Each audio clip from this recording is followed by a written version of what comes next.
होताच धन्यवाद। जरांगेंचा ताफा हा पैठणच्या अलीकडे वडवणी गावाजवळून गेला तेव्हा बराच पाऊस पडत होता। तसंच मराठा आंदोलकही त्यांच्या मार्गामध्ये त्यांच्या आंदोलनात सहभागी होत आहेत। दरम्यान मनोज जरांगे पाटील यांच्या चलो मुंबईची जबाबदारी 8 जणांवर देण्यात आलेली आहे। जरांगेंचं हेच अष्टप्रधान मंडळ कोण आहे हेच आता तुम्ही एनडीटीव्ही मराठीवर पाहू शकणार आहात।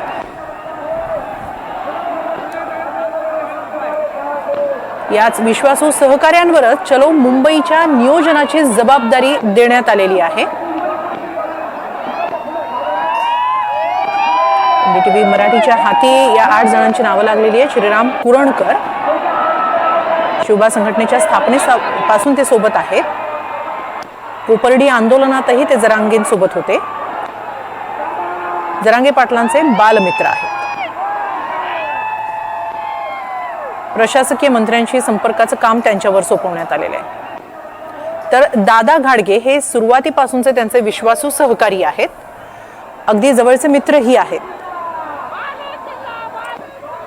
अंतरवाली गावातील तंटामुक्ती अध्यक्ष आहेत। तर संजय कटारे हे मराठा आरक्षण लढ्यातले त्यांचे सहकारी आहेत।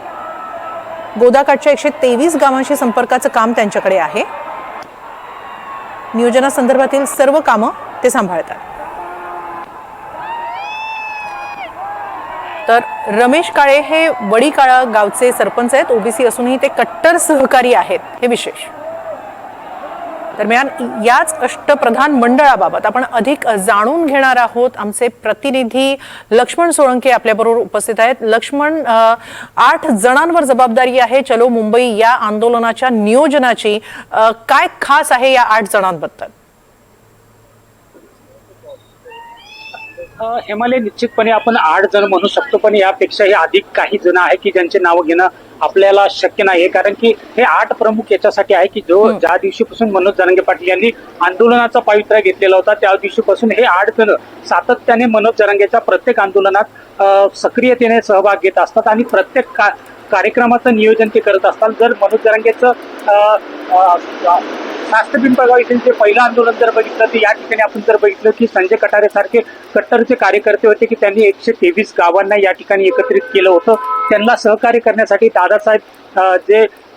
दादासाहेब आहे घाडगे ते त्यांचे सहकारी होते। त्याचबरोबर आपण जर बघितलं तर जे रमेश काळे आहेत तेही होते, जे ओबीसी असून सुद्धा मनोज जरांगे यांचे कट्टर समर्थक म्हणून ओळखले जातात आणि ते विशेष म्हणजे वडीकाळा गावाचे सरपंच सुद्धा आहेत। त्याचबरोबर आपण जर बघितलं तर या संपूर्ण लिस्टमध्ये आता आंतरवालीला जे आंदोलन सुरू झालं आणि त्या आंदोलनाच्या माध्यमातून मनोज जरांगे यांच्यासोबत जोडले गेलेले जे पांडुरंग तारक असेल हे सुद्धा नियोजनामध्ये पूर्णपणे या नियोजनाचं संपूर्ण भार पाहत असतात। कारण आपण एकंदरीत जर बघितलं एखादं आंदोलन असेल तर त्या आंदोलनात गर्दी जमवणं हा खूप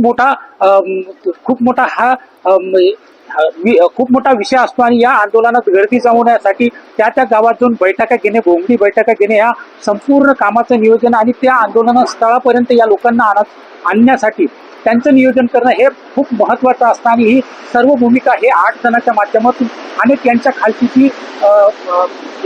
जी पातळी आहे, यांच्या खालची जी लिस्ट आहे ती अनेक जणांची लिस्ट आहे, संपूर्ण जण काम करत असतं। मात्र प्रामुख्यानं जर बघितलं जर मनोज जरांगे यांच्या आंदोलनात जर प्रामुख्यानं हे जे चेहरे आहे हे सातत्याने या ठिकाणी आंदोलनाची जबाबदारी बघताना आपल्याला या ठिकाणी दिसतात। यातले श्रीरामजी कुरणकर आहे हे संपूर्ण प्रशासकीय जबाबदारी यांच्याकडे असते, कारण आज जर मुंबई आंदोलनाची जी परवानगी असेल किंवा जालन्याच्या आंदोलनाची परवानगी असेल या सर्व परवानगीची जबाबदारी आणि त्याचबरोबर आंदोलनाच्या नियोजनाची जबाबदारी श्रीराम कुरणकर हे नेहमीच पार पाडत असतात। कारण श्रीराम कुरणकर हे मनोज जरांगे यांचे अत्यंत जवळचे सहकारी आहे, कारण की श्रीराम कुरणकर हे कोपर्डी घटनेनंतर सुद्धा जरांगे पाटील यांच्या सोबत होते। कोपर्डी प्रकरण ज्यावेळेस घडलं त्यावेळेस सुद्धा श्रीराम कुरणकर यांनी मनोज जरांगे आणि त्यांच्या सहकार्याला सोडवण्यासाठी मोलाचं सहकार्य केलं होतं।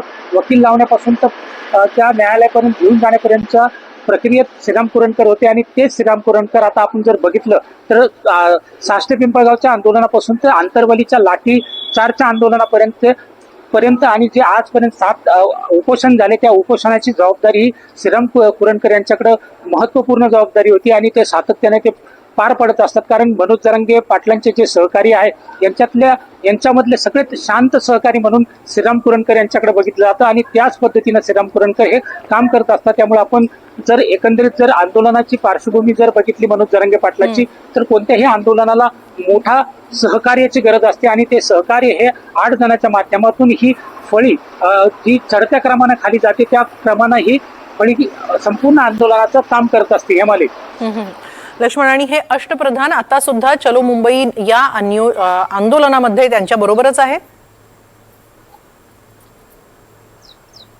हो, निश्चितपणे आपण जर बघितलं तर मुंबई आंदोलनाच्या पूर्वी जे गंगाधर काळकोटे यांच्याकडे मुंबईच्या संपूर्ण जबाबदारी देण्यात आलेली होती. ते शिष्टमंडळ घेऊन सुद्धा मैदानाची पाहणी करायला गेले होते. त्याच वेळेस श्रीराम कुरणकर जे आहे ते संपूर्ण प्रशासकीय जे निवेदन असेल किंवा परवानगी असेल याची पूर्णपणे काम पाहत होते. जे पांडुरंग तारक आहे ते सुद्धा इथं आंतरवालीत बसून प्रत्येक गावातून किती गाड्या येणार, कशा येणार आणि कशा पद्धतीने त्या गावाचं नियोजन केलं जाणार हे काम पाहत होते. आणि जे 123 गावं हे 123 गावाची महत्वाची जबाबदारी आहे. कारण की मनोज जरांगे पाटलांना पहिल्या आंदोलनापासून आजच्या आंदोलनापर्यंत त्या 123 गावातून पाठबळ मिळालं. या 123 गावामध्ये संजय कटारे यांची सुद्धा महत्वाची भूमिका आहे. आणि हे संजय कटारे असेल किंवा त्याचबरोबर महाराष्ट्राचा दौरा असेल तर अशा वेळेस जे मराठा सेवा संघाचे जे कार्यकर्ते आहे प्रदीप दादा सोळंके यांच्याकडे महत्वाची जबाबदारी म्हणजे की मनोज जरांगे जाण्यापूर्वी त्या ठिकाणच्या संस्थळाची पाहणी करणे आणि त्या ठिकाणचं नियोजन करणे अशा जबाबदाऱ्या या ठिकाणी या सगळ्या अष्टमंडळावर असतात. आणि या अष्टमंडळाच्या खाली म्हणजे आपण जर म्हटलं की चढत्या क्रमाने जे आणखी काही मंडळ असतात त्यांच्यावर सुद्धा ही जबाबदारी असते आणि त्याच जबाबदारीतून हे संपूर्ण काम या ठिकाणी सुरू असतं. आणि या सर्व सहकार्याच्या जोरावरच जर आज आपण जर म्हटलं की मनोज जरांगे पाटलाच्या आंदोलनाला जे यश आलेलं आहे तर या सहकार्यांच्या जोरावरच मनोज जरांगे पाटलाच्या आंदोलनाला आजपर्यंत जे यश मिळालेलं आहे त्याच्यासाठी या सर्व अष्टमंडळाचा खूप मोठा कष्ट यांचं या ठिकाणी असतं आणि ते प्रयत्नही करत असतात. हेमाली, धन्यवाद लक्ष्मण, आपण दिलेल्या या सविस्तर माहितीबद्दल. जरांगे यांनी मुंबईच्या दिशेनं कूच केलेली आहे. वडवणीमधून आता काही वेळापूर्वीच ते बाहेर पडलेले आहेत आणि आज त्यांचा शिवनेरीमध्ये मुक्काम असणार आहे. तत्पूर्वी त्यांच्याबरोबर त्यांचे विश्वासू 8 सहकारी सुद्धा त्यांच्याबरोबर आहेत. आरक्षणासाठी मराठ्यांनी मुंबईकडे कूच केलेली आहे. विश्वासू सहकाऱ्यांवरच चलो मुंबईची जबाबदारी देऊन मनोज जरांगे हे त्या सहकाऱ्यांबरोबर आणि लाखो मराठा बांधवांसह मुंबईच्या दिशेनं कूच करते झालेले आहेत. दरम्यान जरांगेंच्या आंदोलनासाठी एका दिवसाचीच परवानगी मिळालेली आहे. जरांगेंच्या आंदोलनासाठी 1 दिवसाची परवानगी मुंबई पोलिसांनी दिलेली आहे. यासाठी मुंबई पोलिसांनी काही अटी शर्ती ठेवलेल्या आहेत. त्या अटी शर्ती जर पाळल्या तर त्यांना एका दिवसासाठी आंदोलन करता येणार आहे. त्यापैकी एक महत्त्वाचं म्हणजे 5000 आंदोलकांसोबतच जरांगे आंदोलन करू शकतात. मात्र सध्या जरांगेंबरोबर मोठ्या संख्येनं मराठा बांधव आलेले पाहायला मिळत आहेत. त्यांच्या बरोबर चालता आहेत. एका दिवसाची परवानगी आम्हाला मान्य नाही असं त्यामुळेच जरांगे म्हणतायत. एका दिवसाची परवानगी असेल तर मराठा आरक्षणासंदर्भात अंमलबजावणी करा असंही आवाहन जरांगेंनी सरकारला केलेलं आहे. दरम्यान आंदोलनावर ठाम राहत ते मुंबईत येणारच असं त्यांनी ठणकावून सांगितलंय.